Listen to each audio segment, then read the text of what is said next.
can't be serious, man. You cannot be serious! We step out of our comfort zone and speak to people we're not really across, but we're not really across because it's not their fault that we're not across them. It's our fault because we're just... Plebs? Yes, the unwashed. Just the international house of salt and pepper we eat at, and we're not quite up on these matters. But I thought it was very relevant to get this person in today to speak about how this state is going, because this is what he does for a living, I'm told. His name is Gideon Rozneraeips, and he is the Director of Policy at the Institute of Public Affairs. Now, you might say, what does that mean? He's a libertarian, and he speaks about what we should be allowed to do in a free society. And I've got a feeling, I wouldn't want to put words in his mouth, but I've got a feeling he thinks that we are being restricted to within an inch of our life, and for no reason, no legal reason, and no clinical reason. So we will introduce Gideon Rozneraeips, and he will probably fill us in on questions that we should be asking. Could I ask the first question? Gideon Rozneraeips is his name. G'day. Hello. G'day. Well, that's good to be here. Gideon, Institute of Public Affairs. Please tell me what it is. I've never heard of it. Funding, where it comes from, and it's a think tank. It's been around for 77 years this year, and we are a research institute, and we look into, as Sam said, issues of personal freedom, of the rule of law, of democracy, of the free market economy, and using that research, we make the case to make us a freer country, to unleash the power of human innovation, of human effort, of reward for effort, of the private sector, and human flourishing that comes when we have the government off our backs, and we have the most personal freedom that we can be allowed in a free society. So is it a voluntary organisation? It's made up of volunteers, not paid employees? No, we have about 30 paid employees, 30 FTE, but we have 6,000 members Australia-wide, and we have... So where do you get your funds from to finance this operation? Well, we have membership fees, but we also do have a lot of private individuals who are in a position to make very generous donations. So would you be a political organisation? Political in the sense that we talk about public policy, but we're not aligned to any political party. Are you a right-wing activist? Yes, I would say so. Yep. That's a fair description. No, that's fair enough. So can you, if you're right-wing activist, does that align you with either more the Liberals than the Labor? Well, I'm personally a Liberal Party member. I joined the Liberal Party on my 16th birthday because I was the coolest kid on the playground. But we don't bat for any particular party. We will talk to anybody that'll listen to us. You were the coolest kid in the playground. No, I wasn't. But that's why I went off and joined the Liberal Party at age 16 instead of playing footy or anything else. But I've been a political animal more or less my whole life. So, Don, when you asked Gideon, is this a political organisation? I've got a feeling it is a political organisation, Gideon, even though you didn't concede that when he asked you. Yes, political, but not aligned. Not aligned. Okay, so and we have a whack at the Liberals just as much as anybody else. Believe you me. Good. Good. That's great. Yeah. So, but you're a member. Yeah. Well, I'm a private citizen, and I'm a member of that in my private life. But do you have political aspirations? Oh, look, I ran once upon a time, but who knows? I'm having too much fun doing this job, to be perfectly honest with you. I like doing shows like this. Actually, when you did run, and it's just come into, last week we found 60 Minutes disclosed about Mark Bastian's brand stacking. Yes. Now, weren't you involved in some controversy about brand stacking when you stood, or was there something about brand stacking? No, that was when I ran. It was 2016, 17, and that was when it was going on. To be honest, I don't know why the media is actually running with this story now. No, hang on, not your story. No. Well, let me explain. It goes back to events that happened around 2016, 17. I spoke out extremely strongly about it at the time and lost a lot of friends because I knew what was going on. Now, is this in the seat that you contest or pre-selection? No, there was no brand stacking in the seat. There wasn't? No. I tried to do it the old-fashioned way. No, I'm not suggesting you brand stacked. But your opponent in the pre-selection, was there anything? No, he was the sitting member at the time. He was very straight bat. We still have a reasonable relationship now, despite the fact that I was trying to knock him off. It wasn't particularly acrimonious, and there wasn't really any dirty play like that. But in the wider party, it was going on, and I saw it, and I was disgusted by it, and I spoke very strongly against it. And as I said, I lost a lot of friends. But to me, whoever the Channel 9 producer is who did that story, they must have been eating fish and chips over the weekend, because that's old news. It's So this has been going on for quite a long time. Well, it happens in every political party to some extent, but I haven't even seen the 60 Minutes thing in full. I've seen clips of it, but what happened to me seemed to happen a few years ago. Everybody's moved on. Well, what do you think about the Andrews government, the branch stacking, how he hand-passed it to the national body? Isn't that a state issue if it's happening in a state? Yeah. And then you hand-pass it to the national body? Is Dan Andrews running from something, or is this... Of course he is. That's his modus operandi. He handballed it to the national executive and did this confected, I don't know what went on, it's news to me, I'm outraged. He would have known exactly what was going on. He brought Somyurek into his cabinet twice. It would have been an open secret. He brought what into his cabinet? Adam Somyurek, the bloke who was behind it all, who's now disgraced and sitting as an independent, he was appointed to Daniel Andrews' cabinet twice. And the second time around, he was appointed with Andrews saying, oh, look, I know he's got baggage, but he's a changed man. He's changed his stripes.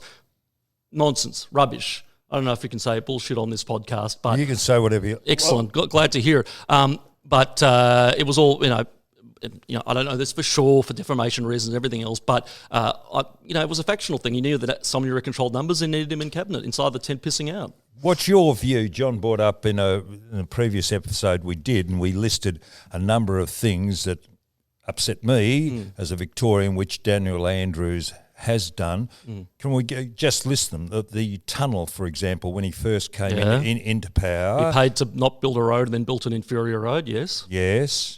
Plunged the state into debt that my great-grandchildren will never pay off. Crime, violent crime. Okay, well, let's go to the next one. Red shirts. Red shirt, well, again, I mean, look, it was a creative interpretation of the rules, as charitably you could say it. What they did essentially was every elected member of Parliament in Victoria is entitled to, I think, 2 staff.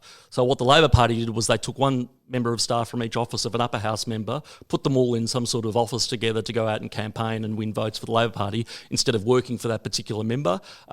It was technically within the rules, but politicians write these rules so vaguely you can drive a truck through them. That's how it's all geared and designed. And when they were caught out, they refused to comply with.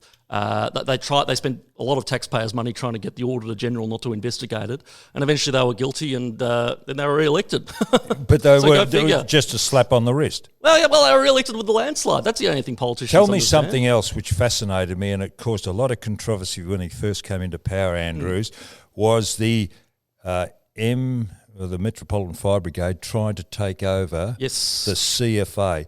What was the outcome? There was a hell of a furore for a couple of months, but I don't know and haven't heard the outcome or the result of that. Yeah. Do you know what happened there? Because I certainly don't. I haven't been following that too closely, but at the time what happened was that it was the CFA more so, and the CFA were objecting to new industrial arrangements that Daniel Andrews was trying to bring in that basically gave the union the right to supersede decisions of local fire chiefs and run things their way. And if you look at an enterprise bargaining agreement among even the metropolitan firemen, you have no idea how much the unions are entitled to challenge the minutiae of the management of these organisations. There was a dispute over the type of pencil used by firefighters issued by the union went to a dispute resolution process because of that, and because of things like a new training software that was used. I have a whole list of it. It's on a report I did about 3 years ago.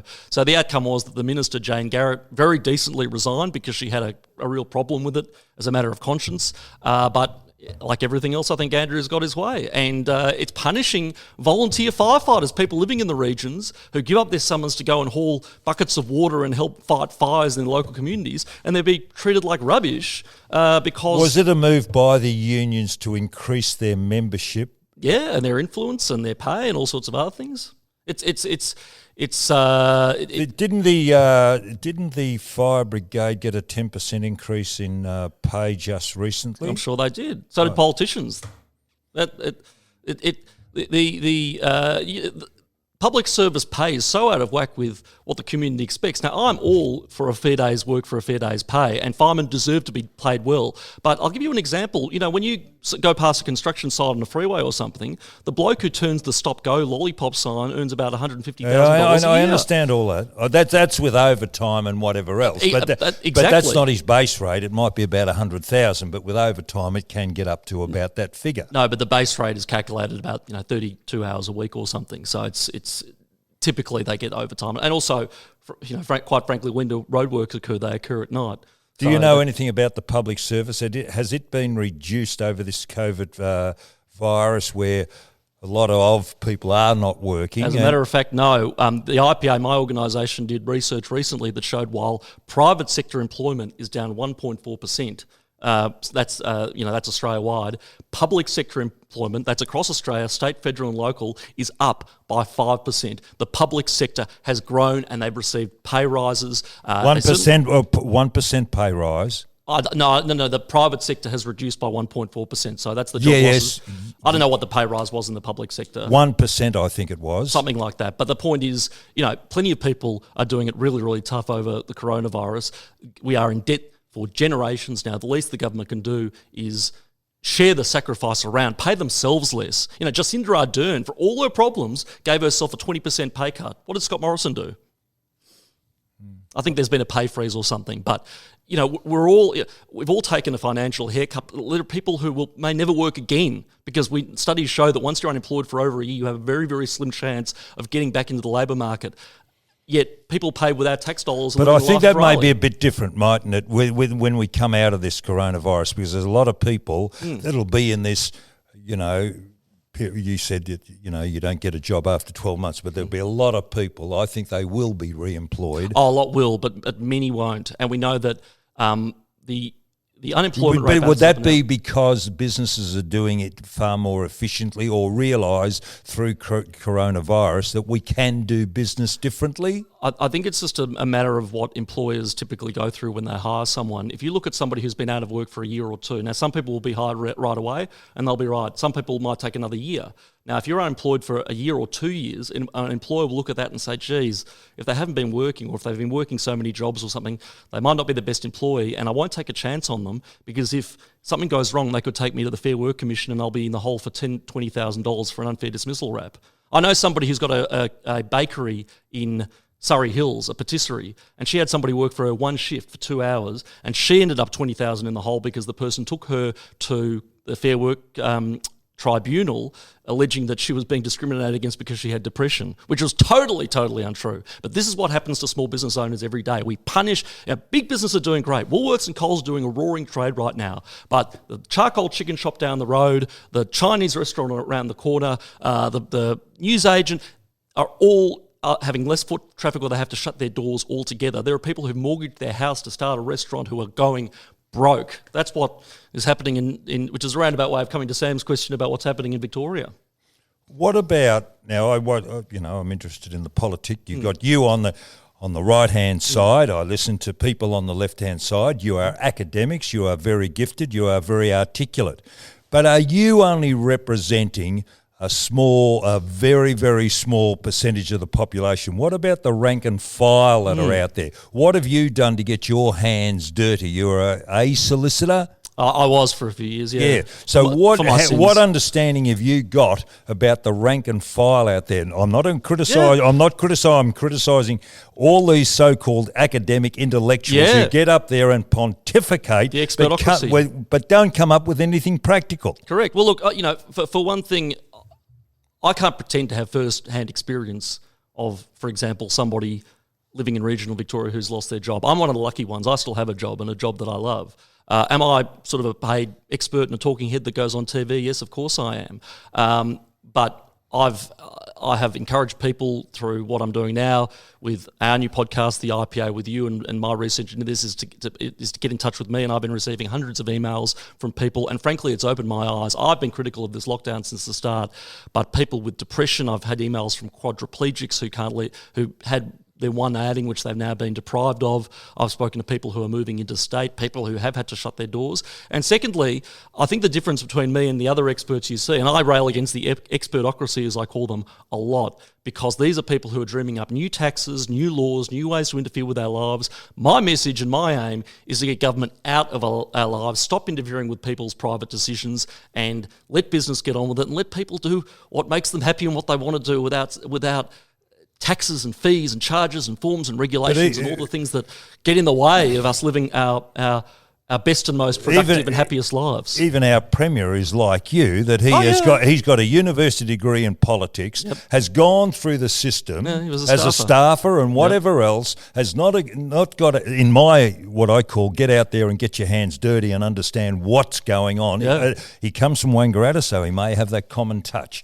But he is still not up with what's going on. No. And why can't we get more business-orientated people, self-starters, into politics? Well, I totally agree, and I think that the Lord Mayor race later this year is an excellent candidate potentially for What's the Lord Mayor do? Well, what's the Lord Mayor done throughout this crisis? Sally Capter's her name. But hang on, it's not her responsibility to do anything through this coronavirus. Well, no, I disagree.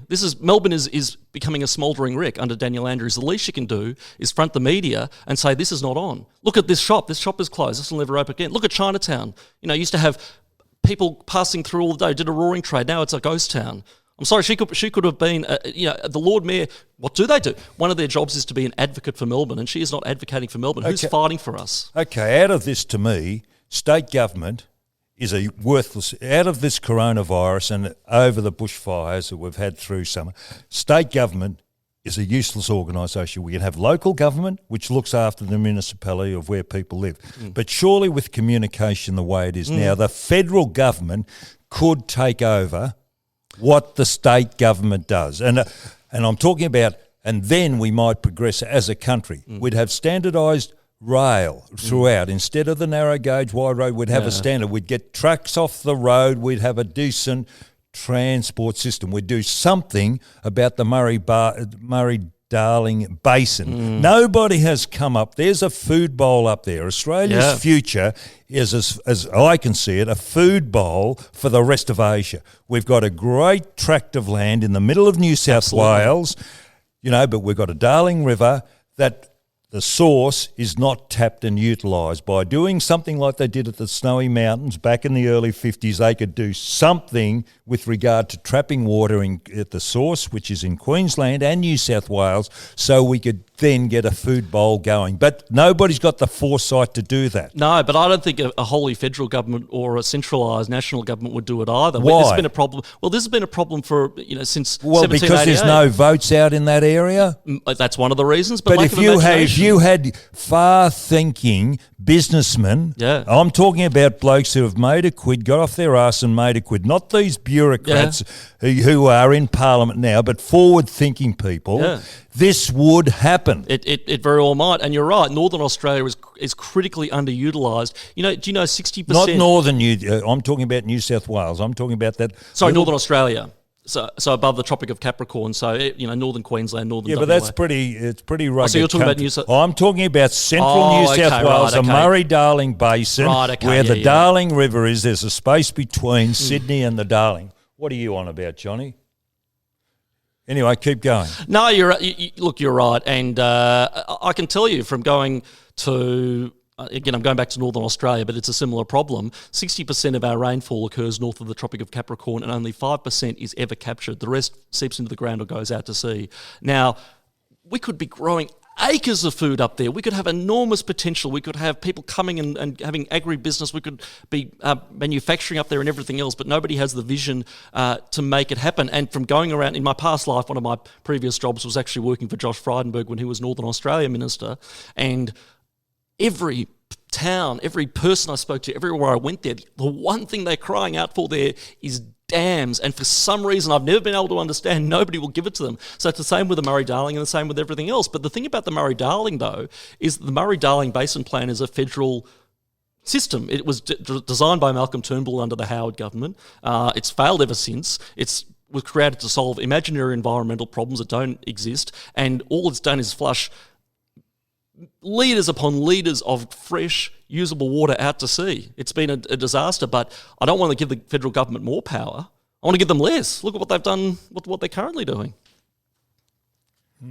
They're, Gideon, welcome to... Thank you, Sam. Yes, Don said, when I said you were coming in, he said, who is Gideon Rosner? I've never heard of him, and I won't know what to ask him. 35 minutes you've been on, and he's just drawn breath. So well done, Don, for a man who didn't know who you were speaking to or any questions. You've stumbled your way through this beautifully. Well done. Now, Gideon, we are the subject of ridicule throughout the world. Yes. And also the nation, except here in Victoria. This is a state of disaster at the minute, and things are never going to improve unless someone... Correct. Well, so how does someone get through? How do we arrest this? Because we have had this discussion before you came in the first hour that we did it, about the responsibility of the government about aged care, bogus security companies running the billeted hotels and the cedar meatworks. And other than that, why are we closing the whole of this state down for some political gain that the Correct. that the Premier thinks now might last for 12 months, a state of emergency, and that gives him carte blanche to do anything?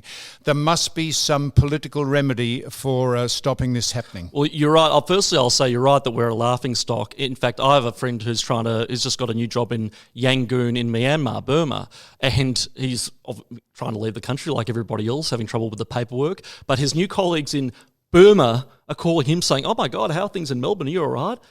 I mean, this is not exactly a developed country and a first world country. So, yeah, people do know about Melbourne. People do know about Victoria and what's happening here. Your second question, what can we do? The first thing we have to do is stop Daniel Andrews from extending this state of emergency. Now, for your listeners, what the situation is such that since March, Parliament has been suspended. Not a single one of these restrictions we've had to deal with, rightly or wrongly, has gone through Parliament. They've all been made by Brett Sutton under a piece of legislation that allows you to declare a state of emergency, but it's time limited for 6 months. That 6 months is up in September the 16th, I believe, and after that, Daniel Andrews now wants to go back to the Parliament, amend the legislation to extend it to an 18-month period, which will take us to the 16th of September 2021.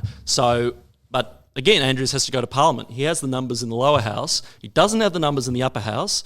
Labor are obviously supporting it. The coalition are opposing it. But then there's a whole crossbench full of minor parties who have all different agendas, who are elected basically, some of them by accident, who are not experienced people, and ironically who are people who are more likely to have worked in the private sector and doing other things. But we have to get on the phone to them and to email their offices and say, stop this. This is not the way democracy should work. But why does he want to extend? Obviously, there is a problem if he wants to extend. Why does he want to extend? Well, it's to continue the ham-fisted way in which he's tried to bring the coronavirus under control. Now, the coronavirus is a serious illness. I've never said it's just the flu or a hoax or anything like that. But the way he's managed it has been totally undemocratic, and how would you have managed this virus? How would I have managed it? Well, look, I would have gotten the basics right. As Sam said, we have stuffed up hotel quarantine and let people flood into the community. Mm-hmm. We have not protected aged care homes. In fact, but that's a national issue, isn't it? Well, this is where there's a line of demarcation, state and Commonwealth. Sure, I thought that the aged care came under Commonwealth government.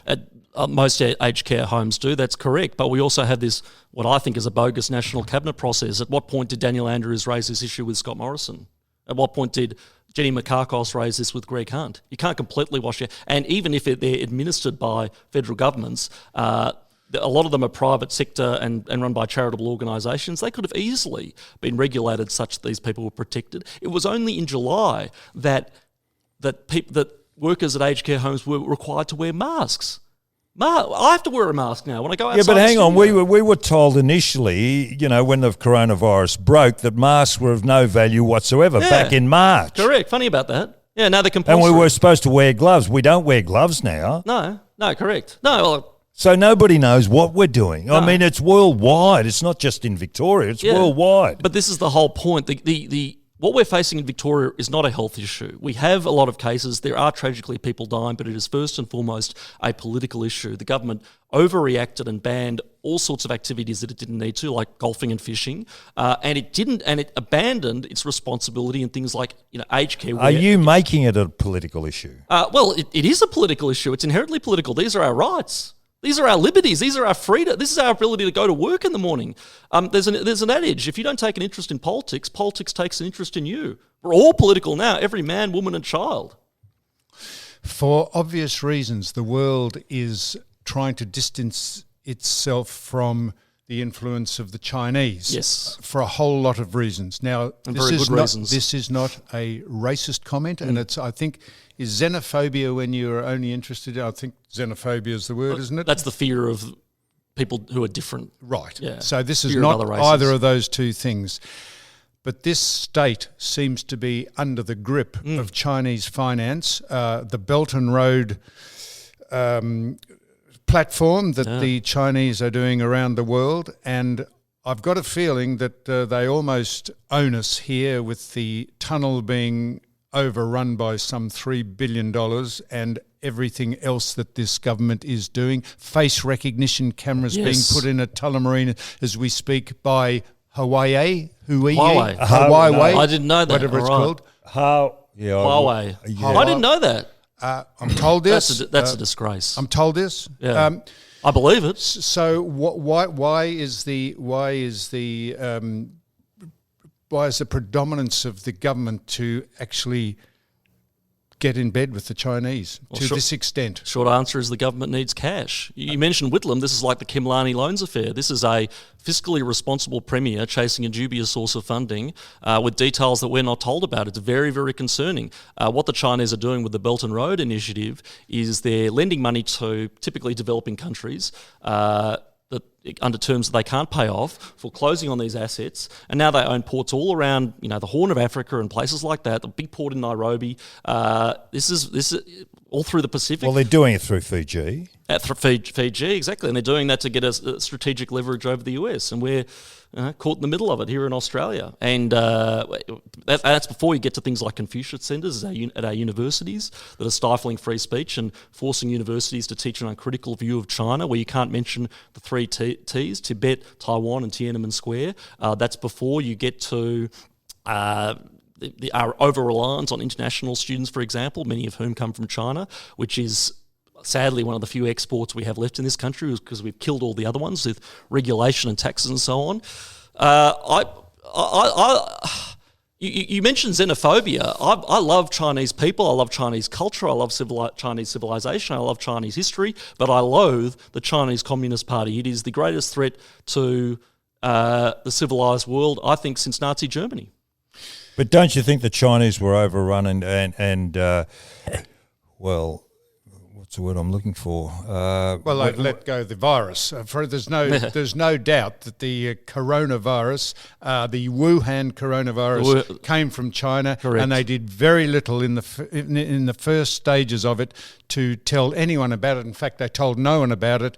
And it might be a conspiracy theory that this is the way they're going to take over the whole of the world by everyone else's Western economy and just ceasing to exist like we are. Well, they may not have done it deliberately. In fact, I don't think they did. But I'll tell you what, the effect will be that they will go leaps and bounds ahead of us. The way we are currently running our economy, we will be in extremely poor shape going forward, and the Chinese will get back to work and get back to business, and we'll still be sitting at home on Netflix all day long. But you're right, the Chinese, the WHO, the World Health Organization, has most of the blame. They said that there was no evidence of human-to-human transmission. They praised the Chinese on how they handled it. Only because they don't recognise Taiwan. Oh, that's a problem too, yeah. That's the World Health Organisation don't recognise Taiwan. No, they don't. That's right. No, but neither do we, actually, and we should. We absolutely should. We should put an embassy there. We don't recognise Taiwan. No. Taiwan has very little diplomatic representation.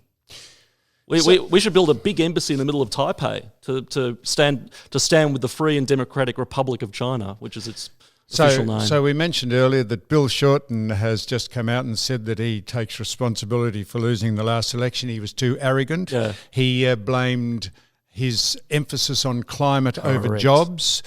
He said increasing taxes, and he didn't listen to the rank and file in the community, which I thought was a pretty honest assessment of his tutelage or his leadership of the Labor Party. He's coming back. So the climate debate, very important, the climate debate, but Not as much as it used to be.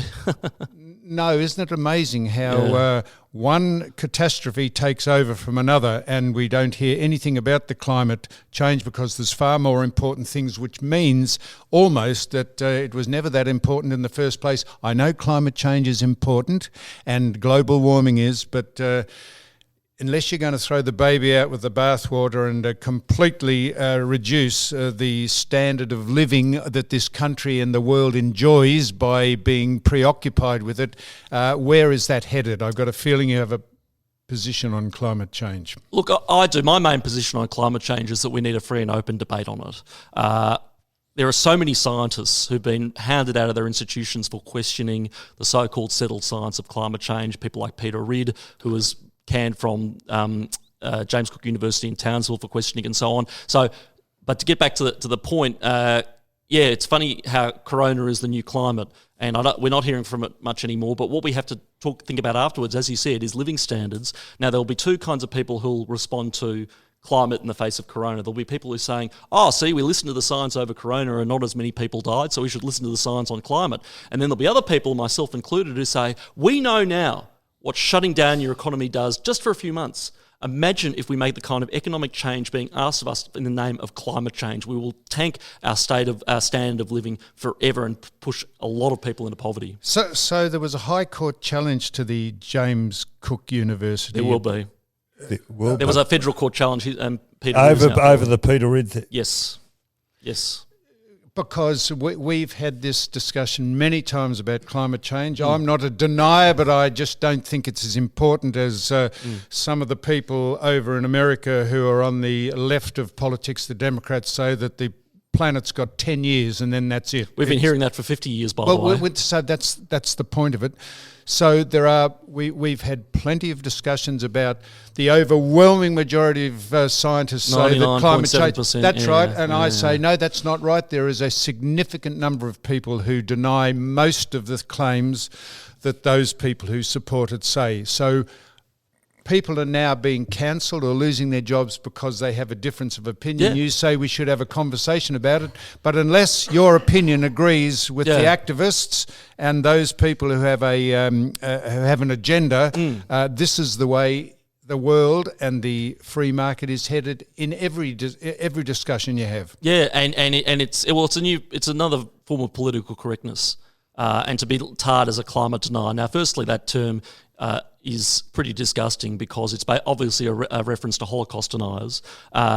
It's a reference to? It's a reference to the term Holocaust denier. That's the only other term in which denier has been used. It's equating a difference of opinion in the Earth's atmosphere to the systematic murder of 6 million people. But that notwithstanding, it is hard to speak out. Now, the figure you were citing is commonly cited. I think it was cited by Barack Obama that 97% of scientists agree that climate change is real, humans are causing it, and humans are causing it. Because that is just a political statement designed it's to from a garner study. favour with his activist side of politics. Absolutely, but like everything else, there is a grain of truth to it. It was from a study that did a meta-analysis of studies on climate change. There have been a few of them. This one in particular did a meta-analysis, but it self-selected people purporting to be climate scientists. included people who said, look, there might be a small contribution of carbon dioxide, but it might not be catastrophic and it's basically negligible. There have been other studies in which surveys have been sent out to scientists and similar self-selection and editing processes have taken place. There have been scientists galore who've said the IPCC reports did not reflect their contribution to the paper and were edited by political bureaucrats that basically bastardise their scientific opinions. And as I said, there are scientists all the time who are being silenced. Peter Reid, before him there was Bob Carter at James Cook University. Ian Plimer was hounded out of academia. Susan Crockford was fired from a university in Canada for saying the polar bears aren't really going extinct. This is happening all the time. Now again, whatever you think of climate change, you could think it's the most catastrophic thing in the world, but this is a democracy. We should be able to talk about it, and more importantly, even if you accept all of the catastrophic nature of it, then there is still a valid difference of opinion as to what to do about it. If you object to bloody wind farms everywhere, you are a denier. So not only do you have to accept that the earth is warming, not only do you have to accept that man is responsible for it, man and woman, not only do you have to accept that it will be catastrophic, but you also have to accept that the best solution to it is pinwheels and sunshine. And I'm sorry, that is not a way to power a 21st century economy. The technology doesn't work. No, it does not. We had a very good friend of ours and a respected man, and I respect him a lot, called Rob Gell, who is a meteorologist and a climate. He is skeptic. No, he's not. He is of a diverse opinion to you, and that's why it'd be great to have a discussion. That's why the discussion should be had, because he would disagree with probably everything I've said. We had him over in the chair, and he's a very good man, and he has all the data that he says. And I said, well, there's plenty of data that shows the opposite, but it gets denied because it's not in the interest of the people pushing it. I'm not talking about him at all. He's a very trustworthy and moral person. But that's just why the people are so confused about it, because unless you want to go back and be a Luddite, you cannot power anything in this Western world that sun or hydro or wind will satisfy. It's just a fact of life. It's just not there. I mean, and then they say, okay, well, the sun doesn't shine all the time, but you can have a battery. Elon Musk sold a battery to the state of South Australia for about $1 billion. Do you know how much power it provides? It's something like 13 minutes. It is just not feasible. It might be one day, but in the meantime, quite frankly, we have hundreds of years worth of coal in the ground in this country. We ship it all over the world for them to power their cities. We can burn it a lot more cheaply here. We should be using this to make our power cheaper. That is partly why manufacturing has left the country, because it's too expensive to keep the lights on. Now, Gideon, so your credibility might take, you've been very credible so far, might take a bit of a backseat when you consider that you say you've been oppressed and victimised because you're left-handed. I see it says that you're a left-handed, ambidextrous, cross-dominant person, and because you're left-handed, you've been victimised and oppressed most of your life, and you've taken umbrage to this. Is that a serious concern of yours, or was this a tongue-in-cheek comment that you made? It was satirical. So basically what happened is my girlfriend tagged me in something from the ABC, of course, and it said, Happy International Left-Handed Day. Tell us about how being left-handed has affected you as it held you back. And I thought, oh my God, you have to be kidding me. There's a day for left-handed people. So I wrote this whole thing on Twitter about how, we have to have... And oppressed and marginalised. Marginalised, and how I was given right-handed scissors as a kid and it made me feel bad, and how, we don't... Righto, yeah, correct. Enough. So it was a satirical piece of satire. I've got a feeling, Don, that Gideon, while he's a right-wing activist, I'd like to be the devil's advocate and say I could fire some adverse things that he's said about this state that we're living in at the minute. But it is honestly, to say that you can go out for an hour and that you can only go out shopping for essentials and you can't, it is extraordinary, and I don't know where it's headed. And the knock-on effects of all this beside the economy is the fact that people's mental capacity Correct. and suffering is about, we've discussed, are we all depressed? We haven't got depression, but we're depressed. And every person in this community would be the same. And eventually you've got to say, well, enough's enough. We should be able to take a risk if we want to and get on with our lives, because what's the point of living if you actually can't socially engage with people? This is not a life, and we have not been as restricted in this country since 1788. This is about as unfree as we've been since the penal colony days. And yeah, I have my good days and bad days like everybody else, but I have a job. There are a lot of people, and yeah, I don't like invoking the suicide rate in debates. I think it's a bit crass, but we have to actually talk about the fact that it is clearly going up. Statistically, it's going up. Everybody's got a story about somebody they know who's either thought about committing suicide or has. I mean, this is damaging so many people, and as I said, going back to the very beginning, it's all been done without our say, without parliamentary accountability. You know, when Daniel Andrews wants to change road rules or liquor licensing rules or something, he has to go before the parliament. He has to ask our representatives to discuss it, to debate it and vote on it. When it comes to the biggest invasion of our livelihoods and liberties we've ever seen on Australian soil, he's done it. He's handballed it to Brett Sutton, who's empowered to make all these rules personally. What do you say? What's the alternative, that we go through what Italy went through? Well, no, not at all. Look, I've always said that there have to be some public policy response, and even as a libertarian, I accept that the government has a responsibility in major, genuine public health events like this. I agreed with closing the international borders. I don't think they should keep people from leaving, and I don't think they should slow the rate of Australians coming home to their own country, but I think the international borders was a good idea. I think begrudgingly that we have to give up maybe mass events, and maybe going to the footy might have had to be put on hold for a year or so, but golfing and fishing and things like that, I mean, as you've said many times, Sam, there is absolutely no way that playing golf poses any threat to anyone. You know, you don't play golf in a pack of 30 people. You go basically in pairs of 2 or 4. And golf courses that I've been on in the 2 weeks are allowed to go. But that's not going to fix the economy, letting that happen. No, but it's going to allow people but letting shops open. It's going to allow people to have a release. The hundreds of thousands of golfers can find some wellness benefit out of being out and doing something and not being frustrated. But that's not what Gideon's been saying. I mean, you can look at But the chart on business, though, on any way you like, right? And it's pretty clear that lockdown works. Not necessarily. That's not right. It has. It's worked twice. So we've seen it work twice. No, we haven't. We had the strictest lockdown in Victoria. We buggered and it up backwards. the first time. We buggered it up the first time, but if we had done it properly, we saw it work, because we saw it work all around the country. Sure, but if you look at a comparison of places around the world, everybody talks about Sweden and their death rate is very high, and it is, and that's partly because they did the same thing that we do, and they stuffed up the nursing homes.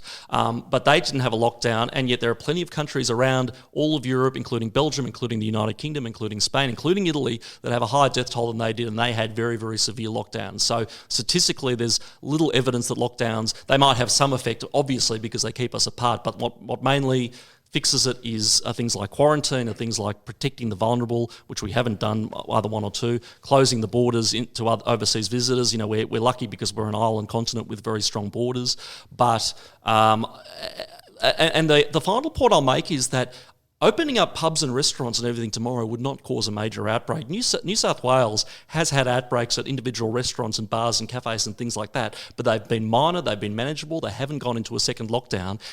What has stuffed up Victoria has been government action. We know that almost every case in Victoria can be traced to that one hotel quarantine stuff up. So I take your point, and we need to do something. I'm not saying, open slather, and roll the dice and let's try our luck. Of course the government has some action, but the way that this is being run in Victoria, the absurdity of it, the over-the-top nature of it, it is not doing anything for public health, and it's actually making people sicker because they're not getting elective surgery and they're getting severely depressed. Well, if it had been done the right way the first time, we'd be through it, thanks to a lockdown. Yeah, well, correct. It's one way, but there's more than one way to skin a cat, and as I said, I don't think we should have closed bars, and initially for a few weeks to let the health system catch up, but I don't think they should have stayed closed for as long as they are, and I don't think they should stay closed now, quite frankly.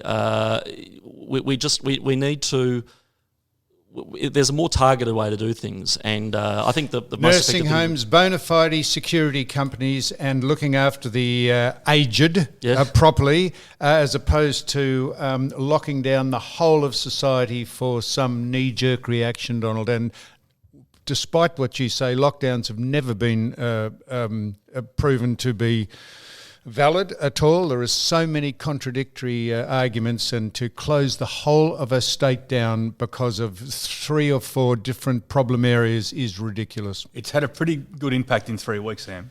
Well, gone from 700 it was to closed 100. down. Yeah, look- We had the highest number of deaths in one day, 2 weeks after the total lockdown had That's been. the catch-up from before when we were, Oh, well, that's how convenient to say that. I mean, it's just statistics, and then there's damn lies.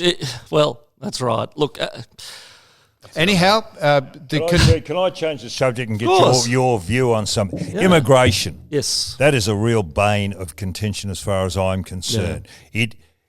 It gives us false economy, Yep. and I think it covers a lot of inadequacies within our economic system. That Yeah. the government, by getting more immigrants into the country, fosters industry, business, housing, whatever else. Yep. What's your view? I think you're right. I think the federal government has been dependent on decades for immigration. In fact, people who've worked in government will tell you they will up the immigration rate every year, because if more people come into the country, GDP figures go up, and that'll statistically prove that there's been no recession.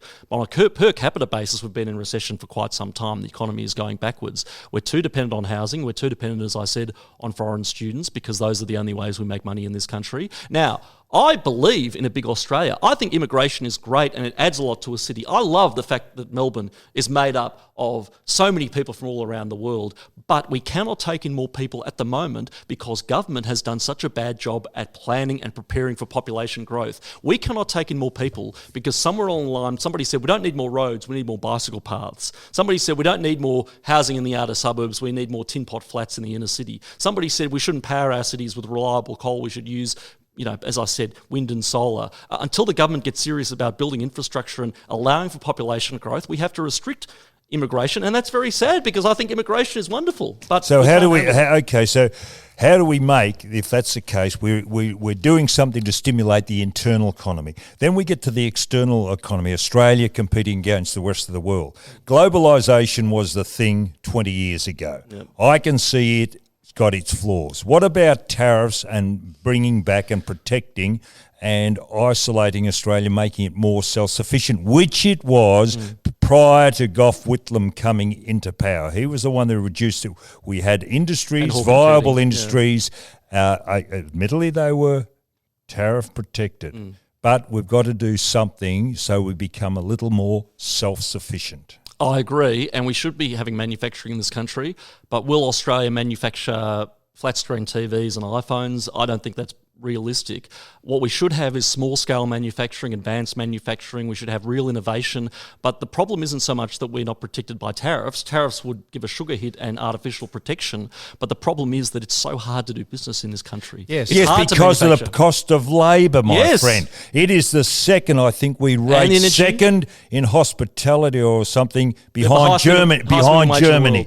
Highest Behind- minimum wage in the world we have. Yeah, behind. Is it Germany we're behind? I'm not sure about the manufacturing wage costs, but look, wage costs. In other words, we're living beyond our means and we think we're better than what we are. We're paying the mortgage off with a credit card. Correct. There's a bloke who's an IPA member. He calls me all the time and tells me stories about. He has a small factory. Do you know that it costs him less to ship a part that he needs from Taiwan to Melbourne than it costs to ship it from one end of the airport to the other? And it costs less to airlift something from Brazil than it does to have it trucked out to his factory. Yeah, if The- you want the a other better thing- example of that, we've closed down manufacturing motor vehicles in the country. Yeah. If you want a better example of how cheap it is to bring them in ships 5,000 at a time rather than building them here. But I don't also understand. We're looking for holidays. Australians don't want to work. We've got the grand final. They're still pushing for that holiday prior to the grand final in That's why Victoria. the grand final not being Yeah, but here. hang on. But the hospitality rate, you pay triple time. Now, if you go into the hospitality industry, you work Saturday, Sunday, Correct. or public holiday. Why should you get triple pay on those? It's killing the industry. I'll tell you who it's killing the most. It's killing the unemployed. Because if you go to a pub on a Sunday afternoon, they might have 2 people behind the bar, and they probably need 4. You know, it takes ages to get a drink in this country, quite frankly. They probably need 4, but they can't afford to put a couple more bar staff on. It's great that people are paid a lot. I think if you're lucky enough to have a job that pays penalty rates, that's fantastic. But it means a job that's not given to the unemployed, and it also means, as I said, they're not going to take a chance on you because of unfair dismissal and things like that. So it's bad. It's bad for business, but it's bad for people who are really marginalised and really disadvantaged, and the effects of long-term welfare dependency and unemployment are shocking. Are terrible for people. Well, they're in 3 Shut up. generations in some suburbs. People There's grow up 3 without seeing somebody go to generations work. of welfare. Exactly. This has been, and still is, Gideon Rosner. This is still him, and he's over there now. And we've had a very interesting discussion. You've discussed things with him for 3/4 of an hour. I've chipped in occasionally with a question. Well, it's the first time. Shut up. And we're thanking you. Gideon My pleasure. I can Rosner keep going. I'd like to keep Is going. the Director of Policy at the Institute of Public Affairs. That's who he is. That's who he was on our podcast, and we are indebted to him coming in, and we thank you very much, Gideon. My absolute pleasure anytime.